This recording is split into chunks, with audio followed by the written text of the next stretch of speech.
María Jesús Belizón is Assistant Professor of Human Resource Management at UCD Michaels Murphy Graduate Business School, University College Dublin. She holds a PhD in Management from the University of Limerick.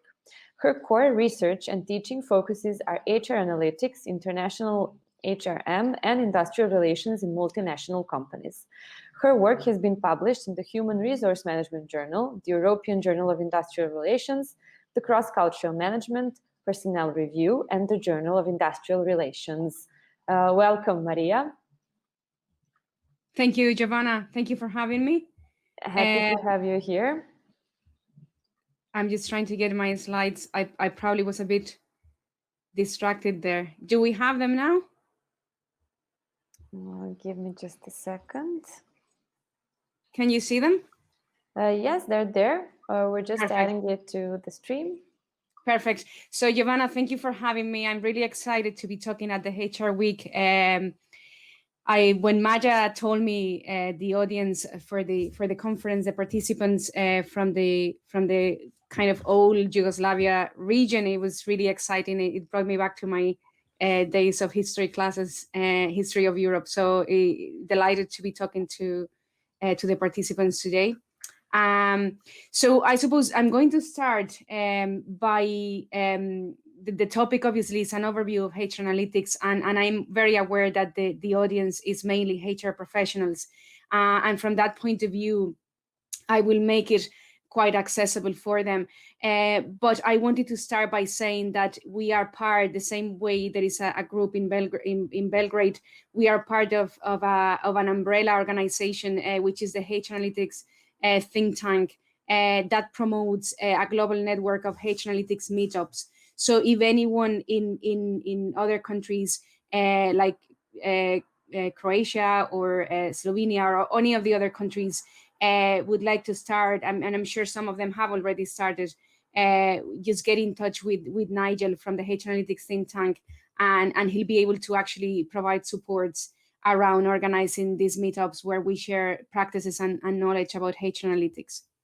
And then just a very brief mention of, we do have a website and there is a lot of content there. So if people are interested in particular techniques for specific HR domains, it could be engagement, it could be communication flow, it could be anything. There are a lot of examples of people working in large organizations, and you can watch them, and they kind of showcase their own cases. And this is all there is a free access to this if you sign up on the platform. So today, I suppose what I want to touch on is what is HR analytics and what's in it for you as a HR professional, as a HR leader. I want to talk a little bit about HR analytics maturity and what that really means in practical terms. I know there is a lot of kind of trending topics around HR analytics maturity, but sometimes it's more it kind of falls short compared to reality. And I want to clarify a number of things there. We need to talk about challenges because there are challenges, there are stumbling blocks that are going to come our way.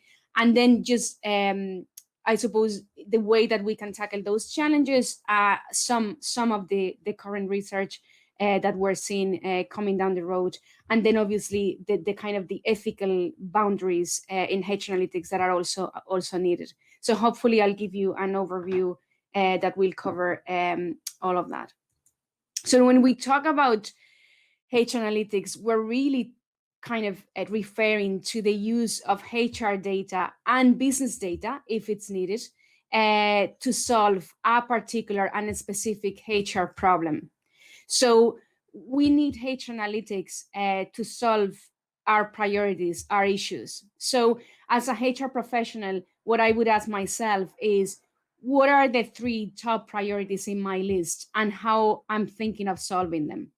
And then from that point of view, what we need to think is what is the information that I really need to solve this issue that is available to me. So one of the issues in HR, one of the problems that HR analytics kind of innovations are kind of facing is that the HR profession has been working and moving ahead without the need for data.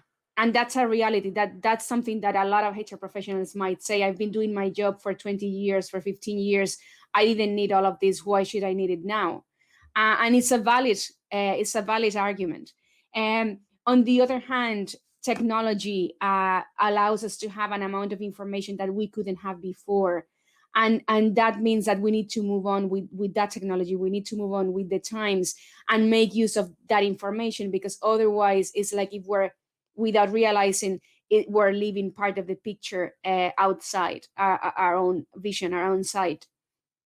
So we're trying, HR analytics, what it does is it brings data-led decision making to the equation. So the way we make those decisions at the moment is with data. Now, data is not the main thing. Your own experience, your own business acumen is going to always have the lead. But at the same time, we need to include that information. So in that sense, what we're looking for with HR analytics, or with the use of analytics and insights, is a higher accuracy.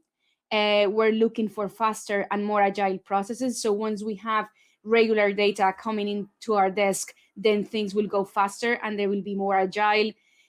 We will have that full view, that panoramic view of the particular problem we need to solve, with the possibility of looking into maybe teams or units or departments, because data allows us as well to segment the groups, the employees that we're looking into. We will also have a higher strategic and operational control. So obviously, and this is something that has been in the literature and in practice for years, the more information you have, the more control you actually can exert over things. So it's good to have the information to have a better grasp of what's going on operationally and also at a strategic level if you're ahead of HR. And then one of the most interesting things with HR analytics is that I think in the long term, and this is going to be a takeaway, that it will take time to build up, but it will certainly end up being the case. I think it's going to provide HR with a stronger voice in the organization. So you may think, okay, we're HR, we're not finance, we're not marketing, we're just HR, and we're kind of, as they say, the poor relative here. Nobody cares about us. But if you come to the table with your data, if you're actually, I suppose, showing your argument through the data, then, you know, people will also take us more seriously. So it's a kind of a win-win. And then just one last thing for this slide. I didn't want to go through the whole process of HR analytics, but basically the process of HR analytics has different stages. So we have a HR issue, then we have a research design, there is a data management stage, then we have the data analysis, interpretation, and storytelling, and then we have an action plan and review of that action plan. My point with that process and that cycle is that, you know, HR analytics bring together three different disciplines. So is HR and HR acumen, is IT systems and computer systems, and it's data science. And that's one of the complexities of HR analytics, and I'm going to touch on that later on. But just to add to the pot, that HR analytics not only can be daunting for HR professionals from the point of view of getting used to how we use data, but also in terms of its management. So managing a cycle that entails very, very different skill sets than what we had before can also be challenging. So from that point of view, yes, there is a complexity to HR analytics, but on the other hand, it does bring about a lot of benefits that we may not have so far. So just here, super briefly, to give you an example, a very high level example of employee engagement. Okay, this is an actual case here in Ireland that I studied a couple of years ago, and basically they decided to measure the factors that would impact employment engagement. So I'm sure some of you or most of you will run these engagement surveys maybe once a year through a vendor or whatever.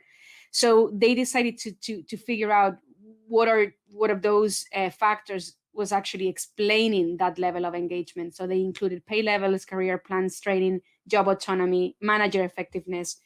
And then they decided to ask the employees within the survey what other things they thought would be useful. And what they mentioned was flexible working practices, that they wanted to have remote working that we all have now by necessity. They all wanted to have flexible working practices, maybe working from home once or twice a week. And they implemented that particular thing. And then what they did was they measured the impact of that implementation in the surveys the subsequent 2 years. And what happened is that was the factor affecting an increase of 12% of engagement. So in other words, through those analytics, they realized that employees wanted flexible working practices, and the implementation of that particular practice brought about a 12% increment in employee engagement. And that's when we're adding value to the organization, because that means that this is going to have an impact on employee turnover, and people are not going to leave the company so easy because they feel that they're being heard. Okay, just bringing a little bit of the research that we have done in the HR Analytics think tank as regards the areas, the priorities where HR Analytics concentrate on in different organizations. And I would talk about 3 areas where there is already quite a bit of a road already traveled. The first one is diversity. And I think diversity here means gender pay gap. And that probably was driven by the different legislation that was brought about in different European countries to actually try to balance the equal pay between men and women. The second 2 areas that I think are not legally driven are engagement and attrition, which are, again, they are correlated, but they can be seen in separately. So engagement is a huge priority in organizations, no matter where they're from, no matter where they're located.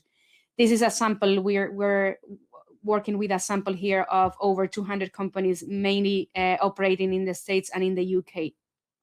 So 90% of those companies have already engaged and developed analytics around engagement. And the second one is employee attrition. So employee turnover can be very problematic. It can be very expensive. So we're talking about, and you probably know that better than I do, that replacing an employee it can be as expensive as 2.5 times the salary of that employee during the year. So employee turnover, when it's high, and when we're talking about high, it could be 20%, it could be 30%. I have seen cases of 65%, 70% of employee turnover, which is extremely high. So those companies have a huge amount of overheads that need to be reduced, and working around the factors that are going to have an impact on attrition is a very important thing. And obviously there are analytics done in recruitment, compensation and benefits, but I would concentrate on those 3, where if you're interested in those areas because they're your priorities, I would certainly with confidence say that there is a lot of information and a lot of techniques that have been applied and that have been showcased in forums, in the internet, in the HR Analytics think tank, etc. So the maturity of HR Analytics, it's a kind of a controversial kind of topic, just because sometimes we have these consulting companies that are selling these models of maturity, and somehow they're quite simplistic because it's not. So oftentimes consulting companies try to implement a particular model, and that's linked with technology, which involves another vendor, and sometimes that can be a little bit biased. And that's fine. And sometimes we need to go with those things because they are possible and they are doable because somebody else is doing it for us, and at least we have something. So it's not that I'm against that. But what I want to tell you here is that having HR Analytics is not only about paying huge amount of money for technology. It's not about investing in technology only. It's about a lot more than that. So for us in the HR Analytics think tank, the growth and the maturity of HR Analytics can be seen through different dimensions, okay? One is the adoption, the level of adoption, meaning do we really embrace analytics for our strategic and operational work in the organization? Am I going to be using the data to decide on my policies, but also to decide on the operational decisions that I take with my HR business partners, for instance? Are the HR business partners going to look at any data that I have? So what is the level of adoption? The second one is the level of sponsorship, which means, do we have somebody in the organization that is actually supporting us being data-led? Because you need that, because you will need a financial, backing. So you will need a budget, you will need a sponsor, a champion in the organization. Oftentimes it could be the CEO, it could be the chief operations officer, it could be anybody that actually has a say on where resources are allocated. It could be the head of business intelligence if we have one in the organization. So from that point of view, it's good to pair up with somebody in the organization that is going to be able to give us a hand and a strong hand. Then we have the dimension of capabilities. Do we have the skill sets that we need? And that's a kind of an easy one, because if we don't have them, we can get them, even if it's on a flexible basis. Maybe we need somebody coding Python for 6 months. Maybe we need somebody doing something else like organizational network analysis for another 3 months and whatever. So just to see what capabilities actually need to be FTEs, full-time employees or not. And then the last two ones are data points and HR metrics. So data points and HR metrics are, we need the data. So if we're going to look at data, we need data. And that sometimes it could be given by our HR information system. And that's the point also with technology. So the problem with technology is that sometimes we might have just one HR information business system, and that's easy. But sometimes if we're a very large organization, we can have 20, we can have 25. If we have one for payroll, we have one for learning and development, we have one for whatever, holidays and sick leave. So we start adding, and that somehow has to be integrated. So there are two things I want to say about that. One is that oftentimes the integration of technology doesn't have to be expensive. So you can get a Teradata system or platform, fine, and you pay a fee, which is quite expensive. But you can also have a data engineer that will interrogate your systems and put them into your own data lake that is, I don't know, in Hadoop or any other systems that are actually open source and free. But you need to have the person who knows how to do that. I have seen organizations doing that, and they tell you the difference in terms of prices could be something like, as clear as you spend, 1,500 euro in setting up Hadoop versus 150,000 euro setting up Teradata. But you need to know how to do it, and you need to see if that is possible within the data that you have available. And then obviously HR metrics. So we need to know about metrics. We need to know whether the metrics we have are useful, whether we need something else, or whether we need to tailor some HR metrics to our business model and our own situation. So maturity is about growing, within those six dimensions, let's say, not at the same time, but we're trying to galvanize them little by little, so that that maturity really realizes, and it is not just about the technology. Also because technology can be very limiting in itself, because it's just the design by the vendor. This is just to give you an idea of how long it takes to develop a HR analytics function. And what this means here is that we have looked at the maturity through those dimensions. And what you have there is that the outer line, which is kind of darker, is kind of the more mature, but at the same time, it has taken 2 to 3 years to get there. Okay, so what this means for us is that to set up a HR analytics function is going to take 2 or 3 years, and we need to take that into account. That is a project that is going to take longer than what we think, that we're not going to see the outcome and the trade-off, soon. and we need to hang in there. We need to have patience. So this is what organizations are telling us. They started very, enthusiastically, etc., but it does take 2 to 3 years. This is also the benchmark in terms of where they're at over the course of 3 years. So I took 2015 and 2017, and as you can see, the evolution of that trajectory is not that big, it's not that large. So again, what we're saying here is that this is a slow process, and it is a slow process because it takes two sides. It takes the side of HR to kind of come to terms with the fact that we need to move on and embrace data, and it takes the side of the business as well to realize the value and to develop some credibility in terms of the use of HR analytics in the organization. This is also, and I finished the kind of the graphs here, but this is an interesting one whereby obviously there is a certain correlation between developed or more mature functions and the use of predictive and prescriptive analytics.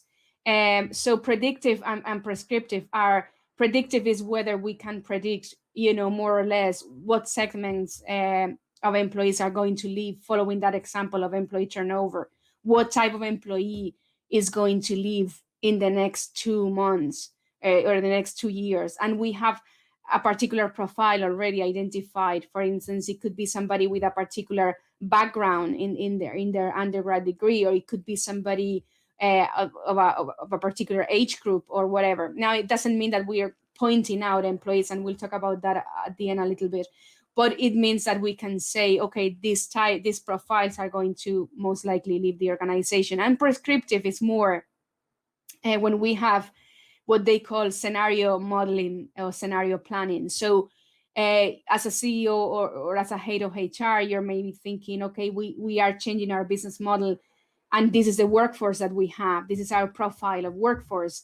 And this is the workforce profile that we need for that particular business model. How do we transition from where we are to where we want?